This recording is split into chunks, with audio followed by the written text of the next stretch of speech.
एक दिन की बात है। आरोही सुबह पार्क में टहलते हुए जा रही थी। तभी उसे एक रोती हुई बच्ची मिली। आरोही ने उससे रोने का कारण पूछा तो लड़की ने बताया कि वह जिस गुड़िया से खेल रही थी वह इसी पार्क में कहीं खो गई है। आरोही ने उस बच्ची को उसकी गुड़िया ढूंढ लाने का आश्वासन दिया, जिससे वह बच्ची चुप हो गई। आरोही ने गुड़िया ढूंढने के लिए समय मांगे और फिर दूसरे दिन गुड़िया लाने का वादा करके वहां से चली गई। पर गुड़िया न तो आरोही को मिली और न ही उस बच्ची को।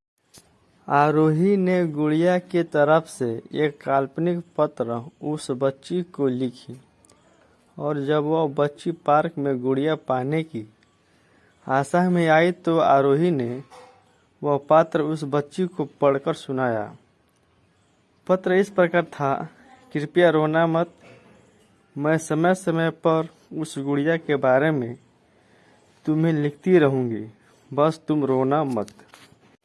अब आरोही रोज उस खोई हुई गुड़िया की तरफ से काल्पनिक पत्र लिखने लगी और लगभग रोज ही उस बच्ची को पढ़कर सुनाती, जो कि यात्रा का काल्पनिक वर्णन हुआ करता था। आरोही ने इस काल्पनिक लेकिन रोचक वर्णन ने उस बच्ची को रोने नहीं दिया। वह खुशी खुशी अपनी गुड़िया की घुमक्कड़ी के किस्से सुनाने लगी। अब वह खुश रहने लगी।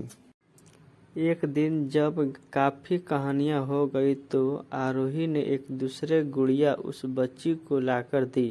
जाहिर है वह गुड़िया बदली हुई थी। उस बच्ची को अपनी खोई हुई पुरानी गुड़िया जैसे नई लगी तो वह आरोही की ओर देखने लगी।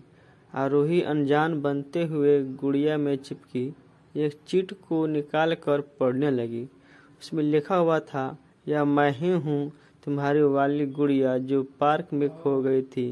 दुनिया भर की लंबी यात्रा की वजह से मैं थोड़ी बदल गई हूँ। बच्ची को इस गुड़िया और आरोही पर विश्वास हो गया। वह गुड़िया लेकर घर चली गई।